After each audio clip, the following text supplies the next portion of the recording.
Basically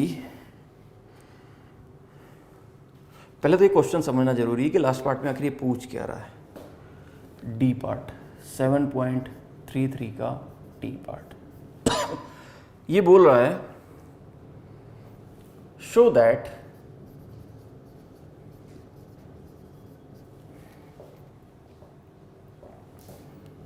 differentiation of L dash will be equal to sigma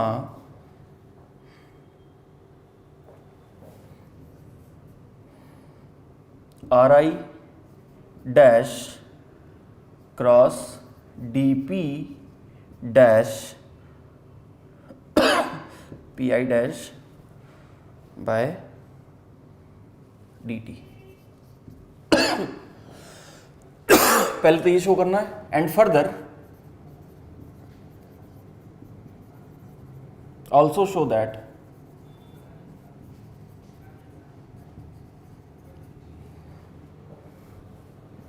dl dash by dt is equal to tau dash external, where this tau dash external is sum of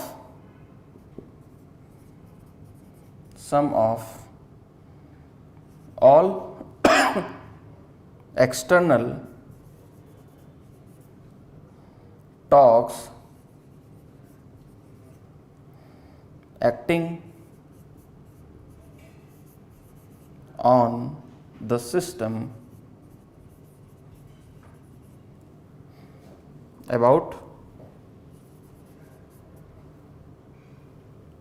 the center of mass।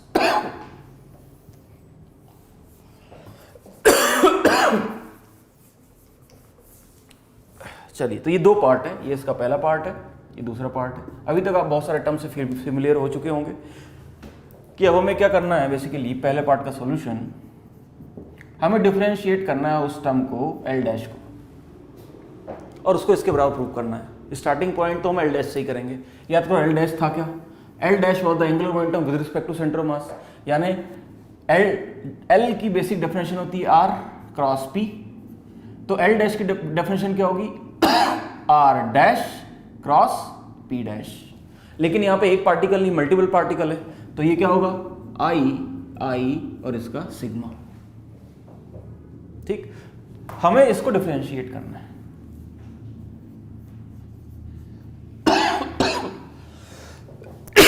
अब देखो, जब इसको differentiate करेंगे तो ये जो sigma है, differentiation sigma का मतलब क्या? First, second, third, fourth. तो डिफरेंशिएशन जो टर्म है वो फर्स्ट को डिफरेंशिएट करेगा, सेकंड को भी डिफरेंशिएट करेगा, थर्ड को भी डिफरेंशिएट करेगा, यानी डिफरेंशिएशन वाला ऑपरेटर उस सिग्मा के अंदर चला जाएगा। So I can write it like this, sigma of differentiation of this Ri dash cross P I dash. Clear? अब आप देखो यहाँ पे दो टर्म प्रोडक्ट हो रहा है, वेक्टर प्रोडक्ट हो रहा है, तो हमें यहाँ पे प्रोडक्ट रूल लगाना पड़ेगा। तो प्रोडक्ट रूल क्या बोलता है?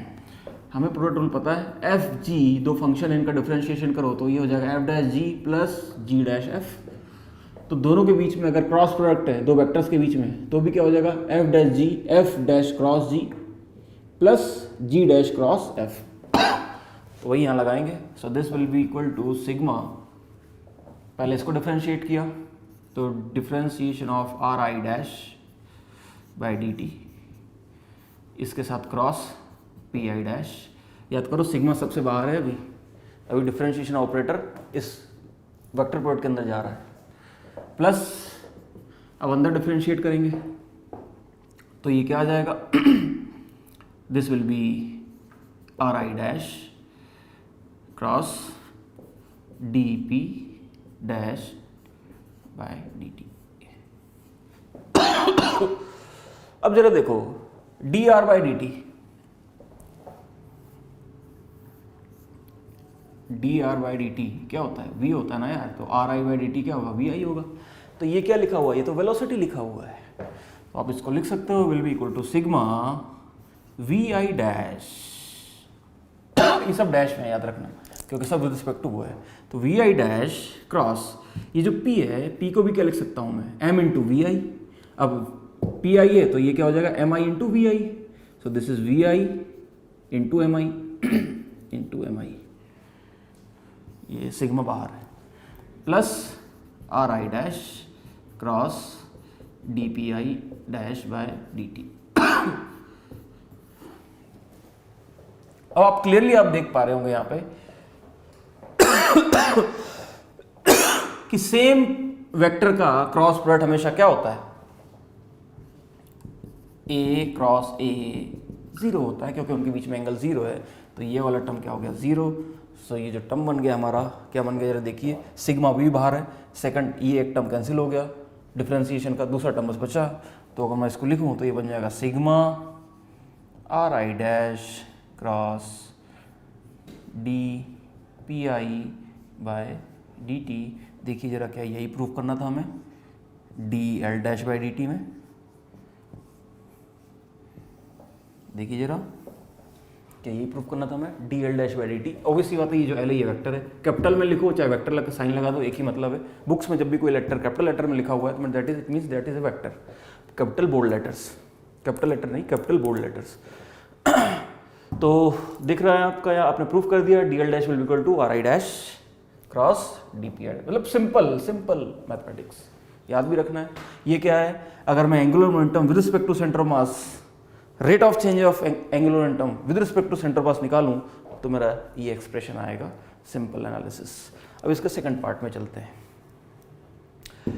कि यही जो टर्म है, देखो इसमें भी लेफ्ट हैंड साइड ये है, इसमें भी लेफ्ट हैंड साइड ये है।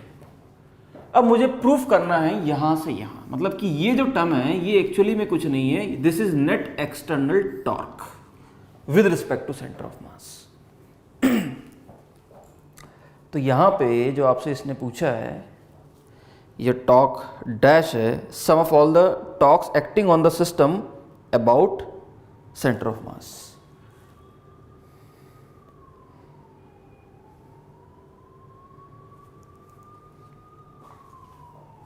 ठीक है, तो बहुत आसान है ये।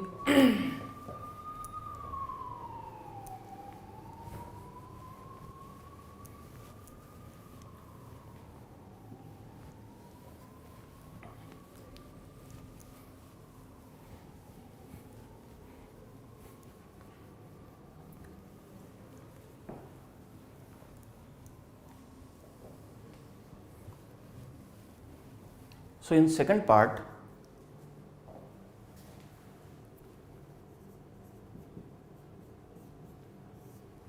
we need to prove that जो ये डी एल डैश बाय जो डी टी जो हमने निकाला था, जो sigma R I dash cross D by D T of P I dash आया था, ये किसके बराबर आया, torque external dash, where torque is the net external torque about centre mass. तो देखिए इसको मैं थोड़ा इस तरह से लिखना चाहता हूं, ये मेरा आर एच एस टर्म है, ये L H S, R H S equal to L H S.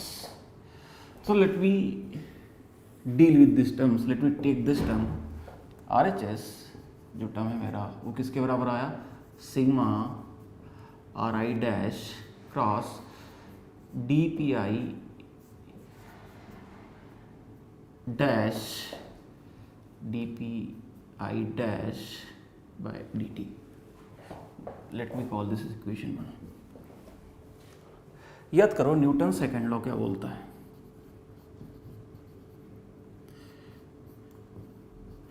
Second law, Newton second law बोलता है कि किसी भी बॉडी पे लगने वाले sum of all the forces, all F net will be equal to rate of change of its momentum, that is D P by D T. यानी ये D P by T T term है, उसको मैं किससे represent कर सकता हूँ, net force से। ये तो बोलता है न्यूटन से, किसी बॉडी पे लगने वाले टोटल फोर्सेस का जो सम होगा, जो नेट फोर्स होगा, that always be equal to rate of change of its momentum. तो यहां से मैं लिख सकता हूं, from this equation second, first and second, I can write that the RHS is basically sigma R I dash cross F net. ठीक है, लेकिन ये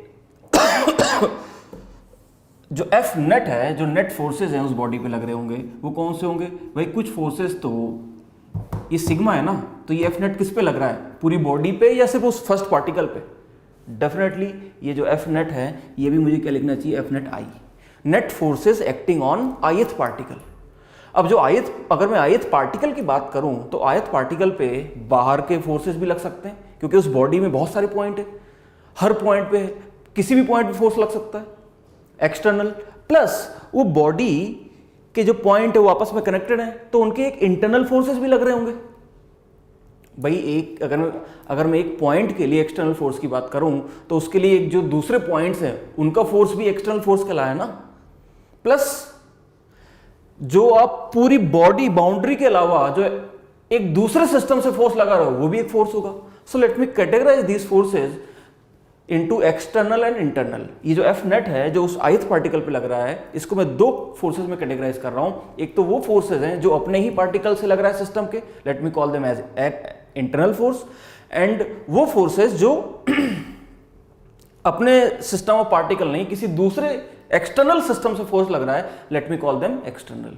लेकिन एक्चुअली में उस पार्टिकल के लिए वो दोनों ही एक्सटर्नल हैं, वो तो बस हमने लैंग्वेज में इंटरनल एक्सटर्नल बोल दिया।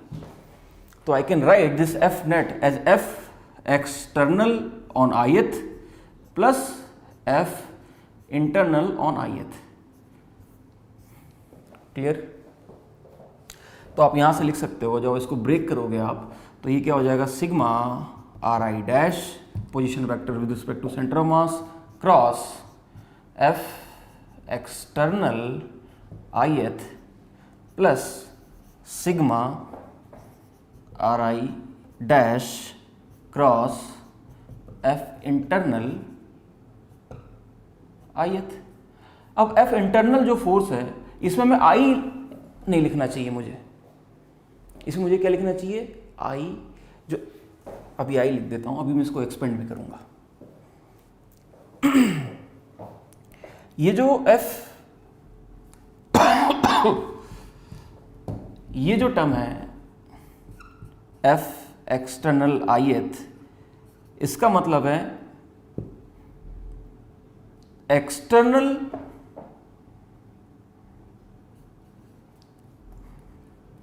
force exerted by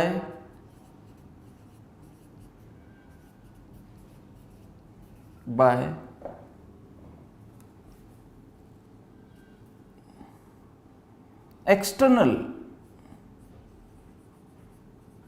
agents other than the particles of system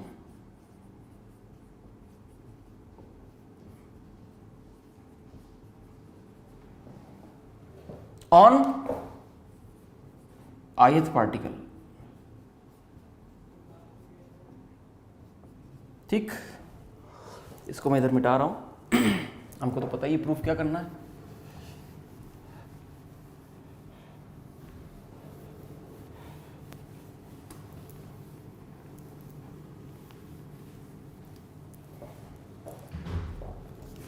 तो जरा इस टर्म को देखिए, अगर मैं इस टर्म को यहां पे लिखूं तो ये है क्या भाई? टॉर्क होता क्या है? टॉर्क होता है R क्रॉस F। ठीक है, अब यहां जो टर्म लिखा हुआ है हमारा जो फर्स्ट टर्म, अगर मैं इस टर्म की बात करूं तो ये टर्म लिखा हुआ क्या है? RHS is equal to sigma R I dash cross F external I. इसका मतलब क्या है? ये क्या आपको समझ में आ गया होगा? ये क्या है? ये टॉर्क है। किसके अबाउट भाई? ये आर, जिसके अबाउट आर होता है उसके अबाउट। ये आर किसके अबाउट है? आर आई डैश है, मतलब ये आर है सेंटर ऑफ मास के अबाउट। किसका टॉर्क है? ये उन फोर्सेस का टॉर्क है जो कि एक्सटर्नल है, जो कि उन एजेंट से लगाए जा रहे हैं जो कि इस बॉडी का पार्ट नहीं है। यानी मैं इसको लिख सकता हूं, this is nothing but sigma of torque on ith particle due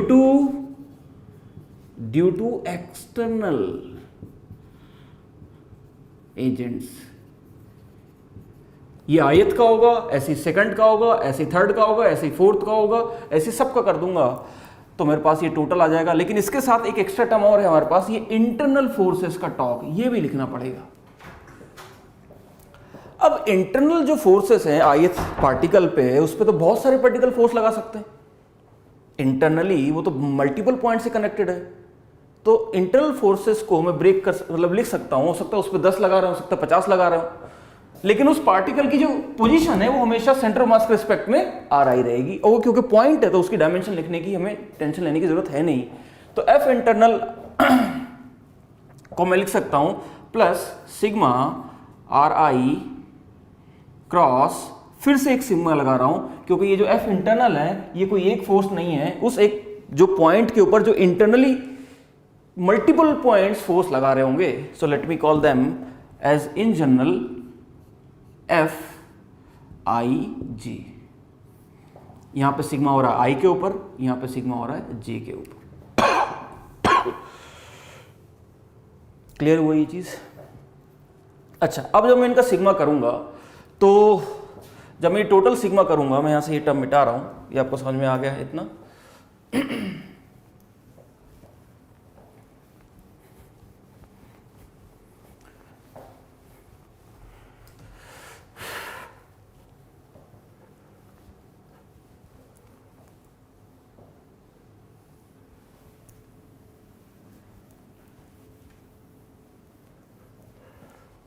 तो ये जो पहला टर्म है ये क्या, आयत पे टॉर्क है, और सिग्मा कर दूंगा तो टोटल पे टॉर्क हो जाएगा। तो मेरा जो आरएचएस है that is D L dash by D T जो है ये किसके बराबर आ रहा है? Net torque due to net external forces. भाई अगर टॉर्क ऑन आयत पार्टिकल पे होगा तो ऐसे ही दूसरे पार्टिकल पे, तीसरे पार्टिकल, हर पार्टिकल पे टोटल टॉर्क निकालूंगा ड्यू टू एक्सटर्नल, तो ये क्या हो जाएगा? Net torque on external forces plus एक ही एक्स्ट्रा टर्म आ रहा है सिग्मा आर आई क्रॉस ये टर्म। तो इसको मैं लिख रहा हूं, ये जो आर आई है ये जे के रिस्पेक्ट में तो क्या है, एक कांस्टेंट है, तो मैं इसको आर क्रॉस को अंदर ले जा रहा हूं, तो ये sigma with respect to I, sigma with respect to J, अंदर बच जाएगा ये R I cross F I J. ठीक। अब ये जो टर्म है, इस टर्म को अगर आप देखोगे यहां पे दो सिग्मा है, तो यहां पे मैं एक चीज और लगाऊंगा, applying Newton's third law of motion. Third law of motion के बोलता क्या है कि कोई भी सिस्टम के अंदर अगर दो पार्टिकल्स हैं, let me call them as R1 and R2, दो अगर पार्टिकल्स हैं और अगर वो एक दूसरे पे फोर्स लगा रहे हैं, न्यूटन थर्ड लॉ बोल रहा हूं, तो वो जो दो फोर्स लगाएंगे वो हमेशा एक दूसरे पे जो फोर्स लगाएंगे, this is F on 2 due to 1 and this is F on 1 due to 2, they will have F12 will be equal to minus F21, मतलब the force will be equal and opposite। ठीक। और दूसरी बात, they act along the line joining R1 and R2। पहली बात तो कि Newton third law क्या बोलता है कि कोई भी दो पार्टिकल एक दूसरे पे जब फोर्स लगाते हैं तो वो हमेशा इक्वल एंड अपोजिट होता है, equal in magnitude, opposite in direction. दूसरी बात, वो जो दोनों फोर्सेस होते हैं they always lie along the line joining the those two points. इन दोनों पॉइंट के अलोंग जो लाइन में ज्वाइन करूंगा इसके अलोंग लाई करते हैं। अब यहां पे आप देख सकते हो कि ये एक I है एक J है, यहां पे मैंने F12 F21 किया है, तो मैं लिख सकता हूं इसको इन जनरल इन जनरल अगर मैं इसको बोलूँ ये आई ऑन जे है तो इसको मैं लिख सकता हूँ will be equal to minus J on I, बिल्कुल सही है। अब उसके बाद जैसे ये R1 R2 था वैसे ये RI होगा और ये RJ होगा। तो जब आप इनको ऐड करोगे, जब आप इसको सिग्मा को ऐड करोगे, एक बार ये सब I के टर्म्स में आएगा, फिर वही पूरा का पूरा J के टर्म्स में आएगा। तो इसमें मैं इसको यहां पे लिख रहा हूं फिर से, this can be written as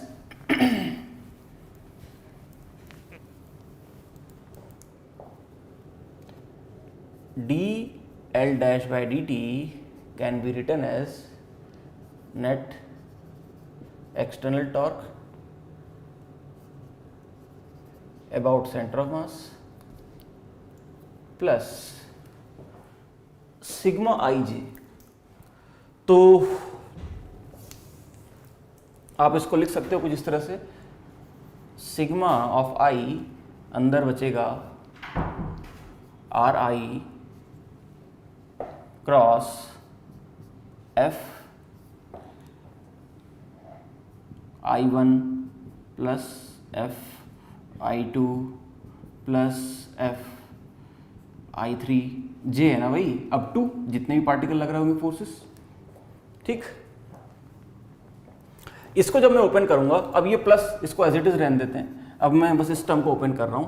इस टर्म को जब आप ओपन करोगे तो ये क्या हो जाएगा, सिग्मा, अब आई को वेरी करेंगे तो ये हो जाएगा term R1 cross F11 plus F12 plus F13 plus plus plus, इस तरह से होगा ना, प्लस इसके अलावा अब जब आई की वैल्यू 2 पुट करूंगा तो ये आ जाएगा एफ R2 क्रॉस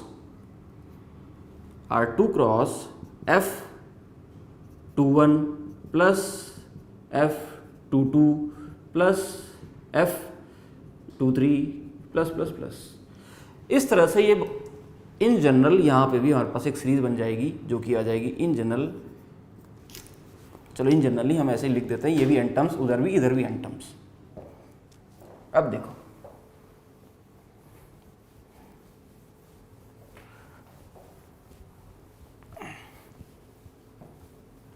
जरा इसका मतलब समझो, F11 का मतलब क्या है। F11 का है फोर्स एक्सर्टेड, कौन सा फोर्स, इंटरनल,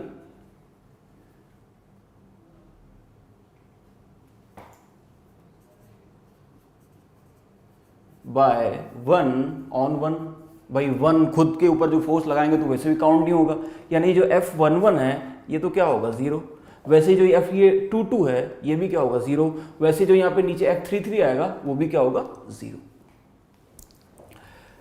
F12 का मतलब क्या है, force exerted by first particle on second particle.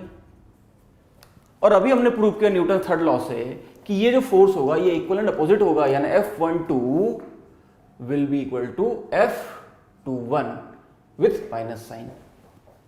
तो यहां पे आप देख सकते हो इन जनरल जब आप इसको इस चीज को ऐड करोगे तो हर एक उसका एक रेसिप्रोकल आपको मिलेगा, यानी ये जो F12 है इसका F21 यहां मिलेगा मुझे, F22 तो ऑलरेडी 0 हो गया था, F जो 13 है इसका मुझे रेसिप्रोकल कहां मिलेगा, ये R3 वेक्टर क्रॉस F31। ऐसे ही F14 का मतलब ये जो इधर की रो है, ये जो रो है उसका सारे रेसिप्रोकल इधर कॉलम में मिलेंगे, यानी ये जो R1 अगर मैं देखूं इस पहले वाले टर्म को F12 को अगर मैं कॉमन लिखूं तो मेरे पास आ जाएगा ये पूरा एक्सप्रेशन एज ये dl dash by dt will be equal to torque net external. Basically हमें ये प्रूफ करना है, बाकी 0 प्रूफ करना है, तो 0 प्रूफ करने की कहानी चल रही है। प्लस जरा देखो जरा एक बार, अगर मैं देखूं यहाँ पे F12 को F21 से रिप्लेस कर दूं, F12 यानी इस रो का पहला एलिमेंट तो 0 था, दूसरा एलिमेंट और इस फर्स्ट कॉलम का दूसरा एलिमेंट अगर मैं देखूं तो वो क्या है, R1 cross F12 plus R2 cross F21, भाई ये होगा कि नहीं, एक पेयर बना ना हमारा। इस रो का पहला एलिमेंट तो 0, अब इस रो का दूसरा एलिमेंट और इस पूरी मैट्रिक्स के कॉलम का दूसरा एलिमेंट मैंने लिया, तो आप देख सकते हो यहाँ पे R2 F21 आ रहा है, यहाँ पे R1 F12 आ रहा है। वैसे अब मैं करूंगा इस रो का तीसरा एलिमेंट अगर मैं लूं तो R1 plus R1 cross F13, R1 cross F13 plus, अब इसका जो तीसरा एलिमेंट होगा R3 क्रॉस F31, इस तरह करके एक पूरी सीरीज बनती जाएगी। हर एक रो के करस्पॉन्डिंग मुझे कॉलम का एलिमेंट इस तरह से कर करके फाइनली मेरे पास पूरी एक सीरीज बनेगी। और जब मैं इस सीरीज को लिखूंगा ध्यान से, अब देखो न्यूटन थर्ड लॉ के हिसाब से ये जो F12 है ये मैं कॉमन ले सकता हूं, क्योंकि इनके बीच में क्या होगा, इनका मैग्नीट्यूड तो सेम है। F12 will be equal to minus of F21. Let me call it as F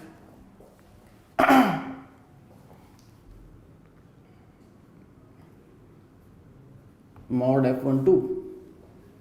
ये चलो किसी भी एक के टर्म्स में से ले लो, जैसे फॉर एग्जांपल ये F12 है और ये F21 है, तो दोनों इसको मैं रिप्लेस करता हूँ, F21 को रिप्लेस कर सकता हूँ माइनस ऑफ F12 से।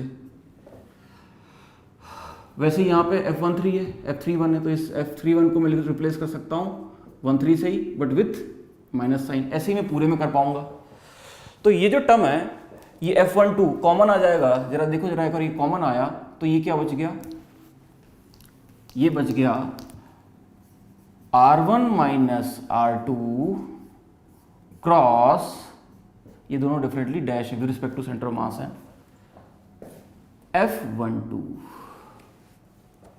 ये R1 माइनस R2 है क्या, ये जो R1 माइनस R2, वैसे यहां पे भी क्या होगा, ये F13 कॉमन आ जाएगा माइनस साइन, ये देखो F13 कॉमन, तो क्या आया R1 minus R3 with respect to centre of mass cross F13। तो हर जगह आप देख रहे हो ये R1 F12 जो बचेगा वो R1 माइनस R2 के साथ बचेगा, F13 बचेगा R1 माइनस R3 के साथ, ऐसे ये पूरी सीरीज आएगी। अब जरा एक और इसको देखो, R1 माइनस R2 है क्या, ये एक सिस्टम पार्टिकल था, ये R1 था, ये R2 था, ये दो वेक्टर्स हैं, तो R1 माइनस R2 क्या है, यही वेक्टर हुआ ना। अच्छा F12 किसके अलोंग लग रहा था, वो इधर लग रहा था F12, और F21 इधर लग रहा था। तो आप खुद ही देखो R1 माइनस R2 का क्रॉस प्रोडक्ट अगर मैं F12 के साथ करूं या F21 के साथ करूं, उसका क्रॉस प्रोडक्ट क्या आना चाहिए, 0, क्योंकि यही तो न्यूटन थर्ड लॉ बोलता है कि the force always act along the line joining them. तो ये जो R1 माइनस R2 है basically is nothing but the line joining them, R1 dash minus R2 dash is nothing but line